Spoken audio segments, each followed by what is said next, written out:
Today is a special day, and I'm excited to share it with you. It's the 5th anniversary of my podcast. I want to thank you for listening to my show and allowing me to share my insights on topics, as well as information from guests to help you be successful. My goal is to help you avoid obstacles and learn tips and tricks to help run a profitable business. I hope you'll listen in to hear information from some of my past guests, as well as the story of how this all began. Inside info, it was never on my bucket list to be a podcast host. Welcome to Biz Help for You, the show that saves you the expensive learning curve by providing advice from industry experts in every facet of the entrepreneurial journey. Too many small businesses collapse. According to the U.S. Census Bureau, 20% fail within their first year, and less than 35% make it to their 10th anniversary. The goal of this podcast is to change that statistic. So if you're interested in learning more to be a successful entrepreneur, tune in today. I want to start by telling how I began hosting the Biz Help for You podcast. In May of 2019, an executive producer of Voice America contacted me and said she saw the content I shared on LinkedIn and thought it could make a great show. She asked if I was interested in hosting one. I told her it had never been anything I had thought about. I asked about details of what it would entail and was told it was a live 1-hour show I'd record while it was being broadcast, and it would be aired at least another 3 times throughout the week.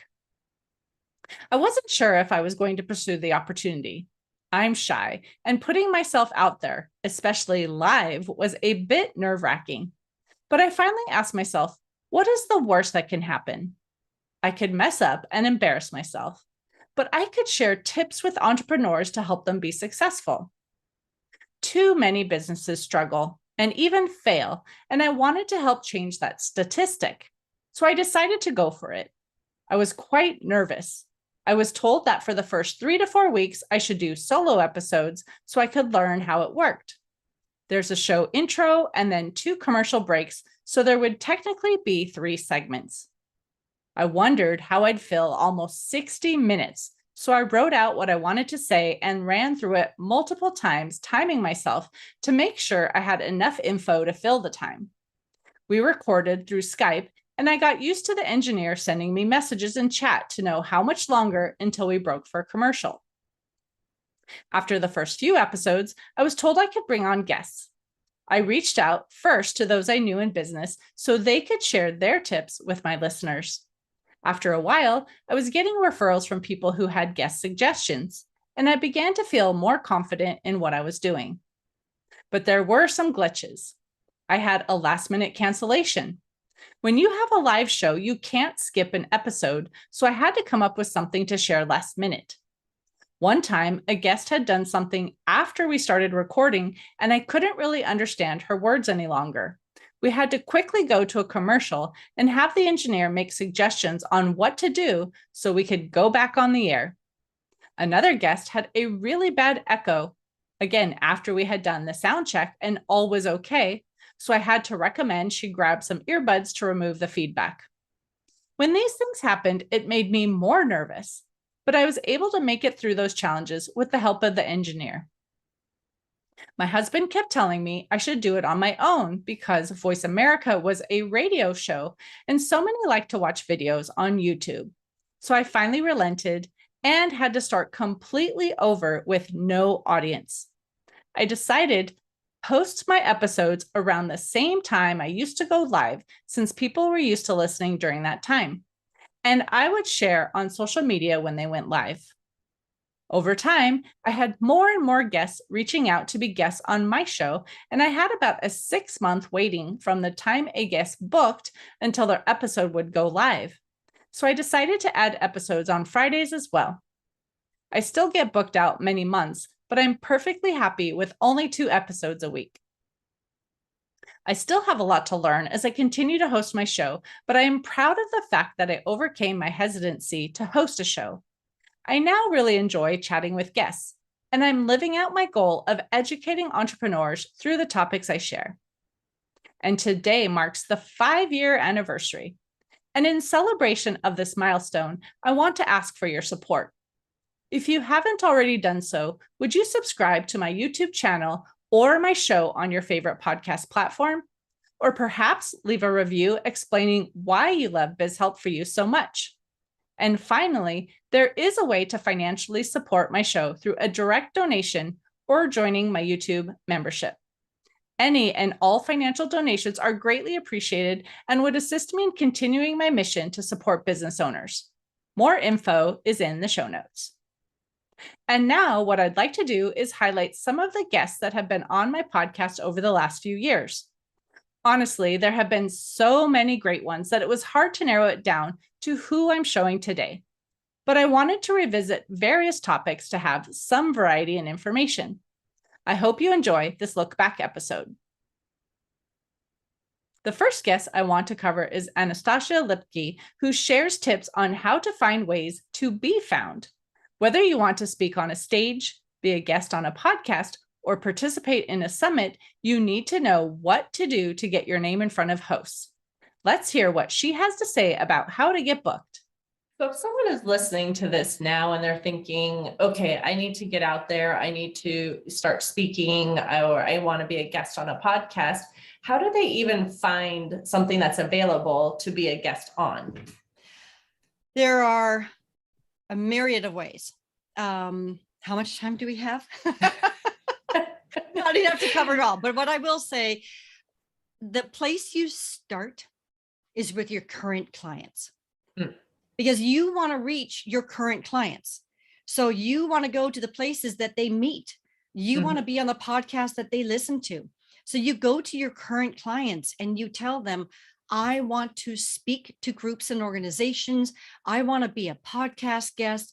Tell me something about the types of podcasts that you listen to. Tell me about the groups that you might be a member of, or organizations, your clubs, your, anything like that. Start with that first and foremost. Then from there, you go into all your contacts. Basically, you connect with people that you have a relationship with on LinkedIn, your Facebook, social media contacts, family, friends. You ask. So many people just don't even think to ask the people that they know, because they assume maybe that if somebody knows about a great group or knows about a great podcast, that they're going to automatically tell them. But no, they don't know necessarily that you're looking, or they assume that you've already got your list. So you craft an email. You could do it that way. You could do phone calls, however you want to do it, post it on social media. Ideally, if you have a one sheet first that has, basically everything that a person would need to know before considering you as a podcast guest or as a guest, to their meeting, have that one sheet and attach it. Share that piece and say, hey, I'm looking to get booked. Can you take a peek at this? Can you send this to anybody that you know that you think it might be a good fit for? Or at least let me know the names of the shows and I'll go out after them. But that's the best place to start. So you start with your clients, find out where they are. You start with the people you know, ask them. And then the third thing is that you search, you do Google searches. When it comes to podcasts, there's great search engines. I use Listen Notes the most. There's many out there, but I like the simplicity of it. One of the challenges with Listen Notes is that it does tend to pull up more of the larger podcasts, but almost any podcast can be found there. And then you can click on whether you want to look at it, in the iTunes, Apple Podcasts, or you want to look in these different avenues that they can go in. When it comes to looking for speaking groups, then you just start looking for meetings based on that category, or associations. I mean, you could go down that list forever. Another place that you can ask for them that I think a lot of people forget about is you ask the people that you have just spoken to. So when you have a meeting that you are speaking to, you're doing a presentation, or you're, on a podcast, always say, hey, if you got value from this presentation that I just did today, do you know of any groups or organizations that I can get in front of? Please meet with me in the back of the room, or put it in the chat if it's virtual, or here's my email, let me know, or better yet, let me have your email, and you connect with people that way. because they're warmed up and they're not necessarily going to sit there and think, oh, they'd be really great for Charlie's Rotary Club. They're not going to think about that. But if you ask, then all of a sudden they'll be like, oh my gosh, my brother-in-law, Charlie, he's a member of a Rotary Club. I bet they'd love to have them. So we just need to, kind of feed that into people and prompt them with a seed and a direct ask. You're not asking them to buy anything. You're just asking them for connections, and people love to connect people. I think we're inherently natural networkers, but not everyone thinks of it of their own accord. So that's another great way to do it. And always specifically ask the speaker chair that booked you, or the podcast host or producer. You can ask them in an email that you do as a follow-up. You can also, I send thank you notes, and I always recommend to my clients that they send a handwritten thank you note to anyone who hosted them. And then in that thank you note, they can also say, if you know of any groups or organizations or podcasts, please let me know. I would love to be connected with anyone or know about those shows. So there's a lot of ways that you can build that black book. And and another thing, a really good hit list. Find someone that speaks to your audience, either because you have a similar message, or you just know that they're speaking to the types of people that you want to get in front of. Go to their website. And if they're a serious speaker, they're going to have a dedicated page or a dedicated website. And in their speaker information, they're going to have a list of previous speaking engagements, previous podcasts that they've been on. That is a perfect hit list to start with, because if that person speaks to these groups and you have a similar message, or at least it's a similar demographic that you're speaking to, and those people spoke to them, that bingo, right there, you start with that list as well. Podcasts, sometimes it's not really evident until you start researching the podcast as to whether they even bring guests in. Sometimes podcasts are just the host and they're the only ones talking, right? So if you see that someone has been as a guest on that podcast, that kind of tells you right then and there that obviously that podcast is looking for guests. Deidre Tshien is a marketing guru, and she explains misconceptions that occur regarding marketing.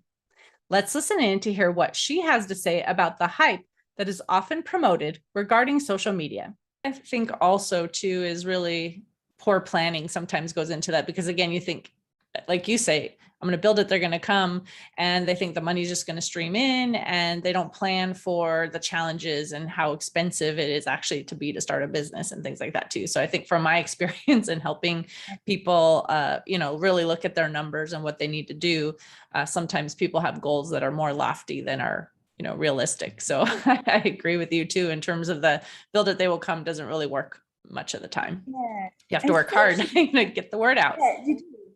And it's really interesting that you say that, actually, because I think, unfortunately, or fortunately, I'm not sure, a lot of, marketers and people who own online businesses, they try to make it sound so easy, like starting is like so easy, and they have to, right, in their marketing and things like that, because otherwise, why would you want to buy into whatever it is that they're selling?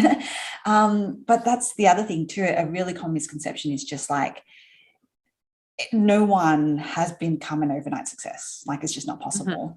And, a lot of people who have built their business, for example, off the back of ads when they were doing really well, are kind of now in a little bit of struggle street, because they're just not, ads are they're not getting the cost per leads that they were before.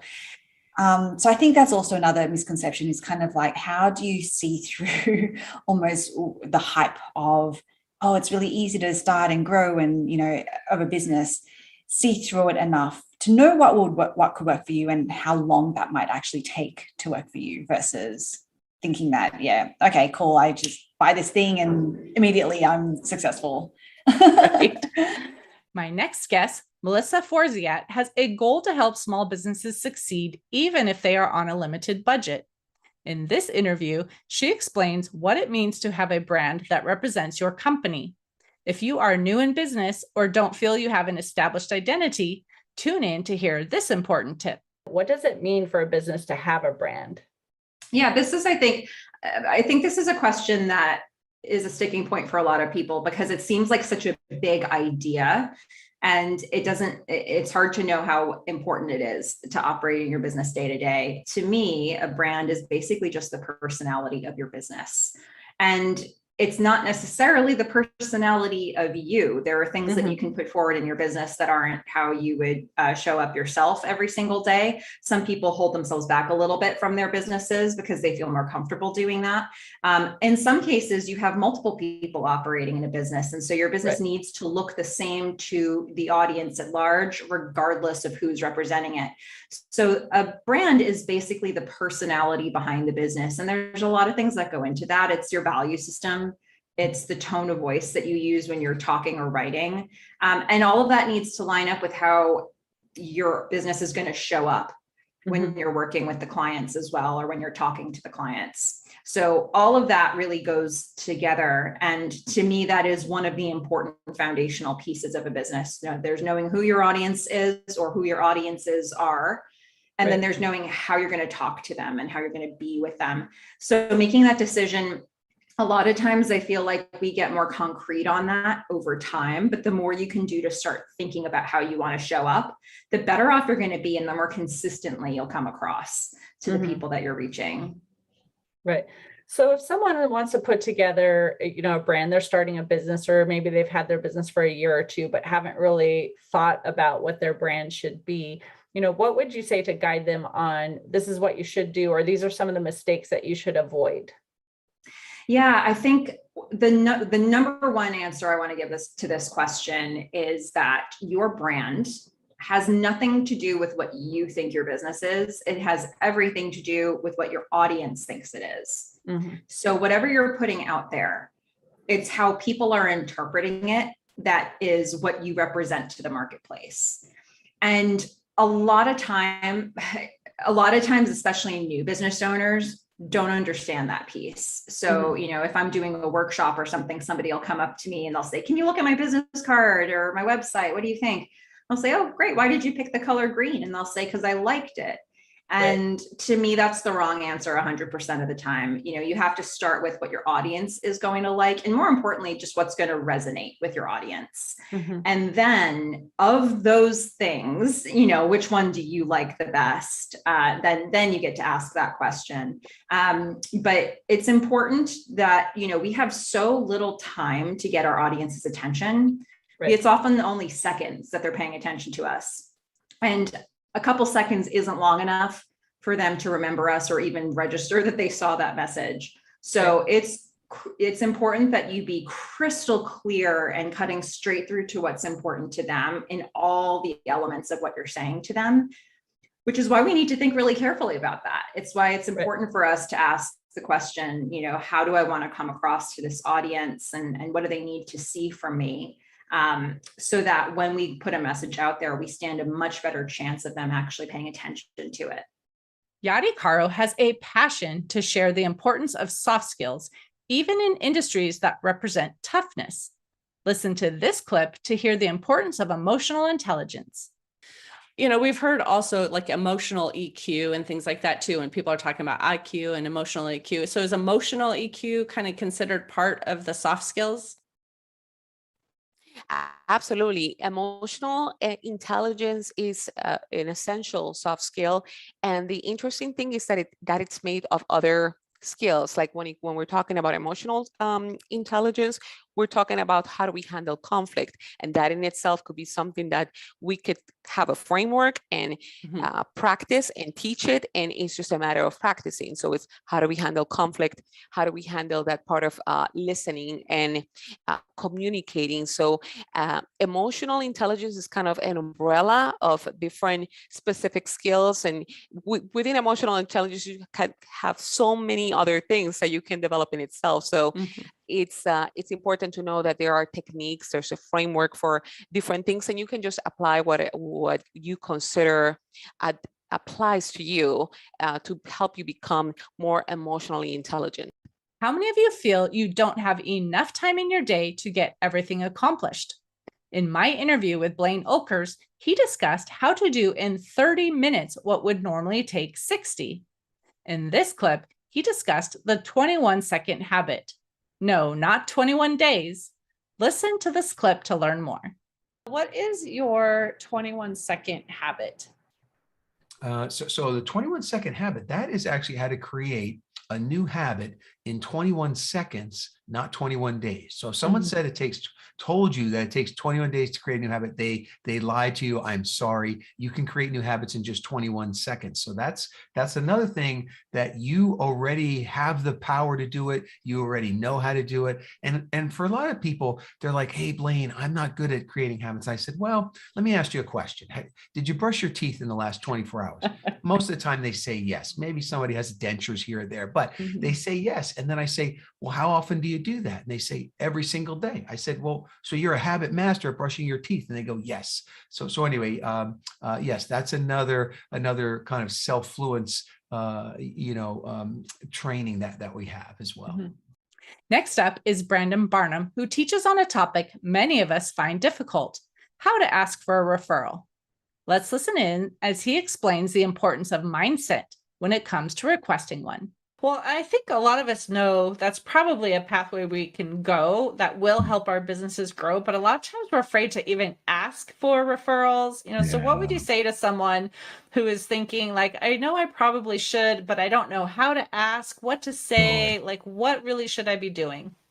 It's a huge issue, and I'm glad you asked that question, because a lot of people feel uncomfortable asking. Now, we teach two things. Number one, we teach you the art of the ask, and if we can, I'd just like to share it with you here. And then also we teach you how to automate the ask in all of your follow-up media, right? Your emails, your invoices, your thank yous, and that way your system is asking for you. But what happens with the art of the ask is it's super simple, but most people feel uncomfortable because they don't want to sell. So before we even talk about asking for referrals, let's talk about the mindset and the kind of the vibe that you should be in when you're asking.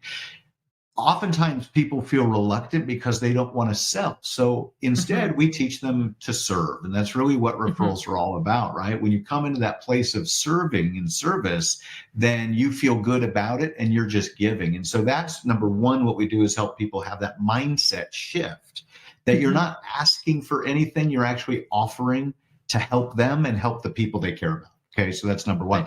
But the art of the ask has 3 steps. Number one, you're going to set the stage. Number 2, you're going to listen for the referral triggers. And then number 3, you're going to ASK to GET, ask to get, right?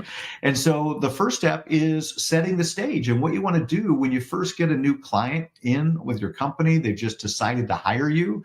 Ideally, before they leave that first meeting, when they just said yes, what you want to do is ask them if you can ask them a favor. They'll always either say yes or maybe tell me more, right? Then what you say is, we're so passionate about helping people like you have an amazing wow experience. And most of our business comes from referrals. So once we've proven ourselves to you, would it be okay to ask you for referrals? Once we've given you that 5-star experience, would it be okay to ask for referrals?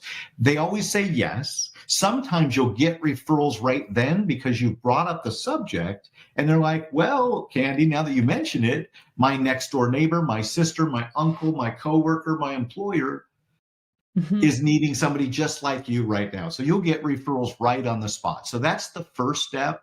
That's called setting the stage. Make sense? Perfect.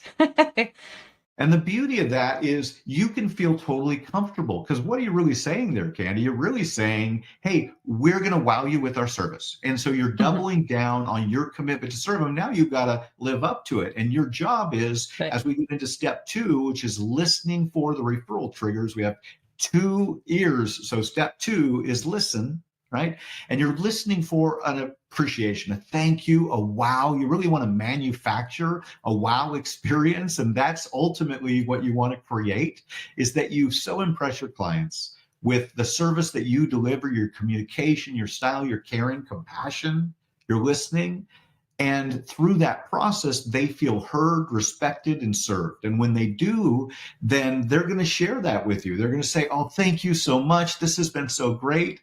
This is amazing. Wow, I love it. You've helped me make so much money, lose so much weight, save so much time, whatever it is that you're delivering with your product or service. So that's step 2. And then when you hear that, step 3 is ASK to GET. And that sounds like this, Candy.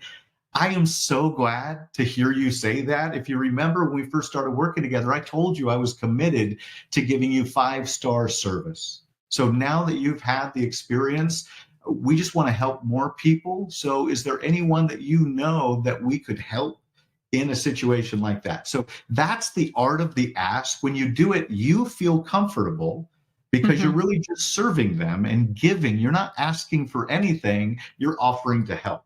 And when you do that, you feel comfortable, they feel comfortable, and you get more referrals. When it comes to entrepreneurs, we may struggle to get clients, especially when we're first starting our businesses. Jannette Anderson explains the steps needed to get your next 10 clients. In this clip, she talks about 5 stages of business and what you should focus on to build connections. What would you say are the steps for a business owner to get those next 10 clients? Right. Well, and that's, a lot of what I work on is how do you get your next 1 or 10 or tens or hundreds of clients, depending on the stage you're at. So the first thing you need to do is figure out what stage you're at. And one of the ways to do that is I have a quiz that I'll give you the link for later that you can take for free that just helps you identify what stage am I at, because there's 5 different stages. If you're at the dream builder stage where you're just thinking about this, then you're going to be doing very different activities than if you're at the business builder stage where you've got infrastructure and you've got team and you've got things in place. So for most of the people who are listening, you're probably at the practice builder stage, meaning you're a solopreneur or you're growing a small business and you're working on getting, let's say, your next 10 clients. One of the things that I would encourage is you really want to focus on is pull back from the one-to-many marketing you've been doing and focus on having more conversations. So conversations means network more. Conversations means more invitations into those one-to-one sales calls and conversations. Most people are so busy trying to be out all over social media, which is not a conversation, it's a broadcast, that they forget to connect with people. And at the stage of the practice builder stage, you need to increase the number of connections. So you need to be networking more, virtually or live, doesn't matter. Yes, you need to be seen and you need to be out there and have a way that people can get into your sphere. So maybe you speak, maybe you do some social like blogging or something like that that people engage with. That's very passive. So I'm not a big fan of that. You do need some kind of lead magnet, which we can talk about in a minute, where you can start capturing names, but then you got to do something with those names. And most people I talk to, if they aren't focused on building a list, they need to be. But once they start building a list, then you actually got to engage with your list. So the number one thing that I would say is if you are not having a minimum of 3 to 5 conversations with human beings every week, you're not going to get any clients, you're not going to make money. And 3 to 5 conversations are not just about, tell me all about you. That is the primary focus of it, but it's geared towards how can I be of service to this person? It might be that you're selling them your services. It might be you refer them somewhere else, perhaps you get an affiliate fee. It might be that you just give them some ideas and tips because you're not a good fit. But if you're not having a conversation about how can I help this person with at least 5 people a week, you're going to be broke. Do you have a LinkedIn profile, but you just threw some information in it because you didn't know what to include? Nicolette Barrett explains to identify where your clients are coming from and what you need to have so others can learn more about you and your business quickly. What are some of the things maybe that you've added that you have noticed have brought attention to your profile that may help others realize maybe they need to update theirs and bring it a little more, current? Yeah. And so one of the things I had no idea about because I started, focusing on Facebook. Facebook Live was out. I was doing a whole lot of stuff on Facebook. And then I actually did a survey on where my clients was coming from, like an audit. And I found that the majority of my clients were coming from LinkedIn. And so I said, well, what am I really doing on LinkedIn that's bringing the people in? I've already updated it because, again, wordsmithing, just talking about what I do. But then I started really focusing on it. I made sure that I had the proper keywords in there. When someone is searching for my services, they would find me. I had testimonials or recommendations that were already there to testify to my ability to serve. And then I really made use of the headline, and not just that I'm the CEO and founder. That tells the potential client nothing about me. So I changed it to make sure I'm attracting the right type of clients for me. And then I utilize that background banner to really tell them what I do and the value that I bring. Jay Zigmont chatted with me on a topic many may not have thought about much in detail: the struggles of child-free and childless couples. Whether by choice or not, there are challenges they face that we should be willing to discuss. What happens when you're aging if you don't have children, right? To help, as you need that guidance, right? So I'm sure this is an important topic for a lot of people to really talk about. And I'm sure there's a lot more, to that than even the one thing that I'm thinking of. But I would love for you just to give a definition first, too, for those who are listening who might be like, well, I don't understand the difference between child-free, permanently childless. What are the differences in terms of those definitions and how it differentiates from those who do have children? Yeah, so right now there's a popular term on social media called DINKs, dual income, no kids. And that's kind of an old school term that's now come back. And we're being specific. We're not really talking about dual income, no kids yet. Like, if you're don't have kids yet, that's not child free or childless. When we say child free or childless, what we mean is people tends to be child free is by choice. They chose not to have kids. They're never going to have kids. Childless tends to be not by choice, which could be because of circumstances, medical issues, whatever it is. And a recent study out of Michigan found something like 20% of the adults over 18 consider themselves child free, meaning by choice. And another about 5% are not by choice. And those numbers are not exact because it's really hard to get the numbers, but it's at least a way to look at it. From my standpoint, from a financial standpoint, your financial plan changes when kids are never going to be in the picture. If you're like not sure, well, then follow the standard plan. When you've said, hey, it's not in my future for either by choice or not, that's where it changes. Another concept many don't think about often, if at all, is accessibility. Michael Hingson discusses what we can do to make it easier when it comes to individuals with disabilities. He shares a shocking statistic that surprised me. Listen in to hear his suggestions to make things more accessible for everyone. How can we as entrepreneurs, whether we have employees that work with us too, or maybe we want to have people work with us, or it's like helping, potential customers, like what can we do to be able to make it easier for them to, have the accessibility for whether, again, it's work products, whatever, like what can we do to make it easier, basically? The first thing that I think people need to learn is that disability does not mean a lack of ability. Unfortunately, that's what people think. The reality is every single person on the planet has a disability. For most of you, it is that you have eyesight, which really means you're light dependent. And you don't ever notice it until the lights go out. You lose power or whatever. I saw that actually happen. I was at a hotel in Los Angeles in March, and the lights went out. Everybody started to scream because they didn't have the ability to see where they were going anymore.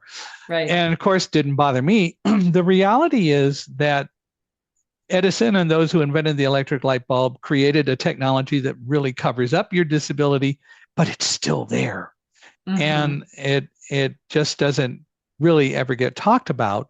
And people really think that eyesight is the only game in town. And it's not. The reality is people who are blind, for example, can work and do work.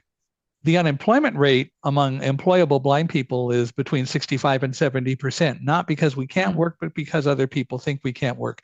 That's true for people with other disabilities as well. So the first thing that people need to learn is disability does not mean a lack of ability. The second thing is they should ask questions and they should not hesitate to ask. For me specifically, and I think for others, one thing that every entrepreneur could do and should do now is make their websites usable by people who have various kinds of disabilities.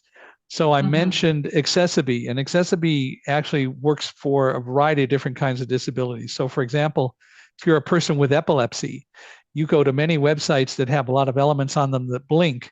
If that website also uses Accessibility, you can go in and stop the blinking elements, and it'll use different systems to attract your attention to the things that the website owner wants you to see. If you're blind, it labels the links that the website owner or website designer didn't label, or it will create menus that you would normally just encounter, but I don't even know that they're there because you didn't program the technology on your website to interact with my screen reader, which is a piece of software I use to verbalize whatever comes across the screen. But the biggest thing is entrepreneurs should be welcoming, should explore and ask questions about hiring people with disabilities, because here's the bottom line. We know, because of that statistic I mentioned before, how hard it is to get a job. And so if I get a job somewhere, I'm going to intend, and deliberately so, to be very loyal to that company because I know how hard it was for them to decide to hire me and how hard it was for me to get the job. So do you want an employee who's going to be very loyal to you because they appreciate what you're doing or not? And so employers should recognize that they're going to get better employees from persons with disabilities on average than they will from so-called people without disabilities. And there are a lot of studies that have been done in statistics to prove that. I hope you enjoyed this look back episode. If you want to listen to the full episodes of any of the guests I highlighted today, links are in the resources located in the show notes. And thank you for supporting me as I continue my mission to help entrepreneurs run successful businesses. I'd love for you to continue to do so by thinking of someone you know who would find this show immensely helpful and share BizHelp for you with them. Whether you specify a specific episode or refer them directly to the show, assisting me to gain exposure for the show is greatly appreciated. Thank you so much and have a wonderful day. Thank you for tuning in today. Would you please share this episode with those you know and leave a review on your favorite platform?